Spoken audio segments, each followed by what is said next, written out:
The best piece of life advice I could give anybody is don't do drugs. Right. You know? Yeah. They're all pretty bad. But they're fun. Yeah. When's the last time you popped the X pill?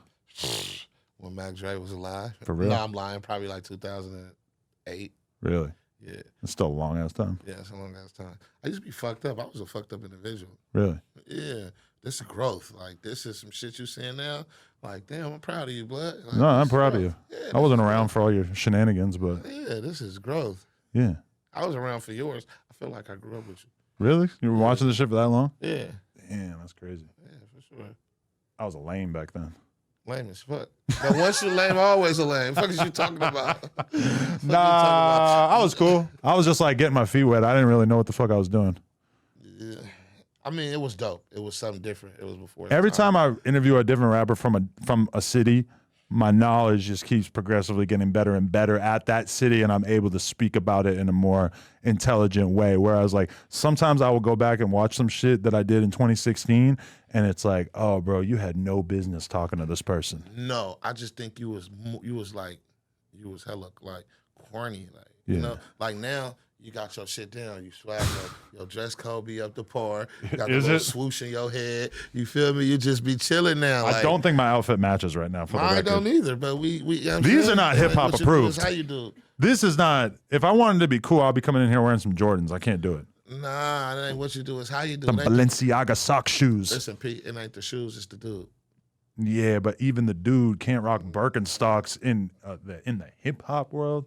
Birkenstocks, they don't even know what it is. They're looking at it like, is that some new Yeezys or something? And then they see Birkenstock, they're like, oh, never mind. Yeah. But, you know, you probably got more money than a lot of people in the hip-hop world. I used to talk hella fast in interviews.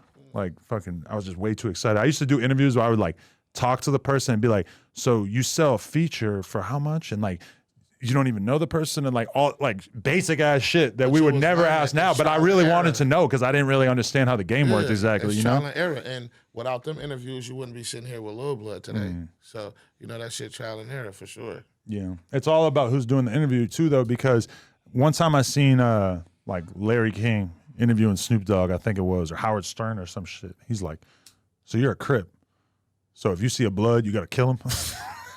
I couldn't ask a dumbass question like that, but the answer, and I've definitely fucked up who was in the story, but the answer, it was like weird because like Snoop or whoever had so much respect for the person who was interviewing him that he answered the dumbass question like without a sign that it was a dumbass question, which I was kind of amazed by. Fuck them. Give me some good advice about my podcast. I'm starting off in the beginning process of it. I know it's other people out there that's starting off shit. Give me some good advice.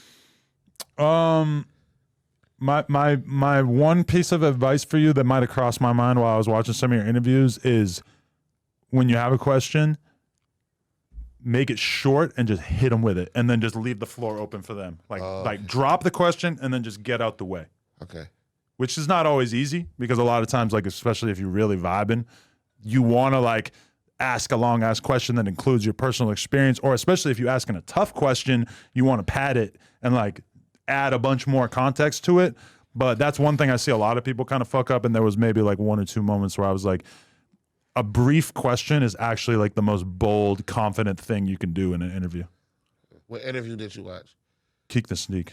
It actually gave me a crazy feeling because it's like I was getting ready for your interview and his interview at the same time, and I'm like, yo, this is so efficient that I'm like getting ready for both interviews at the same time because I'm writing questions for both of you while I was watching it.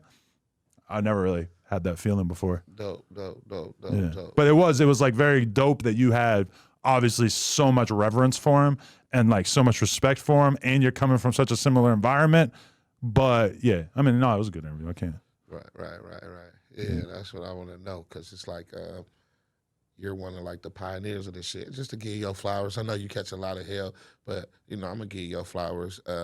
People say what they want to say about you, but you are helping the culture. You get what I'm saying? I might not agree with everything, and we got people out there that might not agree with everything, but at the end of the day, you can't take away for what you've done for the culture. You get what I'm saying? I'm gonna be real with you. I feel like I'm way more in my bag right now than I've been in a long time because. Let me borrow a couple $100,000 there. Yeah, I got you. Not that big. I've just been getting so much hate lately that it makes me not give a fuck about offending anyone.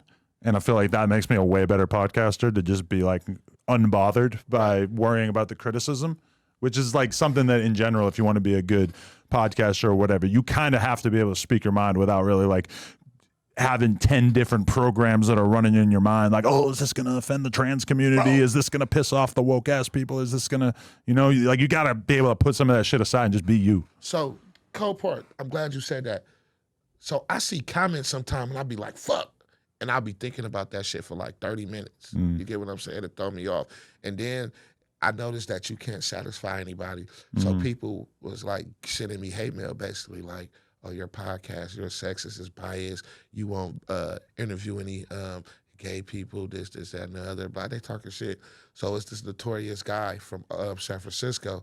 He's gay, and we had a very informative interview. And it's crazy, it's ironic. Notorious bitch. That's what he called himself. That's his name? Yeah. Wow, all right. But we had a dope-ass interview, and when I interviewed him, here's the slander. Oh, yeah, of course. Yeah. So y'all tell me to do this shit. I do the shit, and then here's the slander. The lesson to be learned from that is you can't really take these people that serious in the comments in general, because there's always going to be people who love it. You know, like some of my most iconic interviews are interviews that I got a shitload of hate for early on, because you know, people just didn't understand who I was talking to or whatever. And even like when I started, I'm interviewing rappers and stuff. I interview a YouTuber or a porn star and get so much hate for it. And then I look back and it's like, oh, I interviewed Riley Reid. I did like her first podcast ever. It got 7 million views and it opened the door for me to interview a million other porn stars. But still to this day, if I interview a porn star, I'm gonna get a shitload of comments saying, we don't want to hear what this whore got to say. You know? Right. Anytime you try to do anything different, you're always gonna get that hate. So you got to be able to like read negative comments and not give a fuck because you believe in your mission that much, you know? Right. So when you interviewing and fucking these porn stars, you don't be spooked like, them I'm fucking all these hoes raw.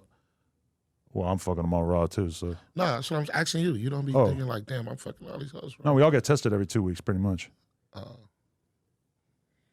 Which is, when you think about how much most people get tested, during my time, fucking bitches from the bar, raw, drunk as fuck, blacked out off coke, never getting tested. Right. But I made it through all those years without ever getting burnt. Then I started doing porn, boom, I get burnt. You got burnt. You got burnt doing porn? A couple times, yeah. Damn. And see, and what the fuck? What's the testing every 2 weeks for then? And then you know who burnt you? Yeah. You called him? Well, one of them's not even like a porn star. It was just a random ass escort that I ended up smacking and got burned off her. Hey, so you be paying for pussy? No more. I'll be real with you. The only time I ever paid for pussy, no, I fucked her for free. The only time I ever paid for pussy was in China one time, and I fucked 2 random Chinese fucking chicks in like a nail salon for like $50. Was it worth Which it? I don't think it counts. Like they didn't even speak English. Like Was it worth it? It was worth it, I guess, but it was just stupid as fuck. Like it was just, I never had like a fig experience getting top with a condom on in the whip or something. I'm not trying to do that. Hey, that'll go viral. You should ride around and pick up hookers. Just smack them around. Film it. No, film it. Like, hey, I'll give you a band. You let me fuck you. That's a good way for me to get 86 out of the porn industry.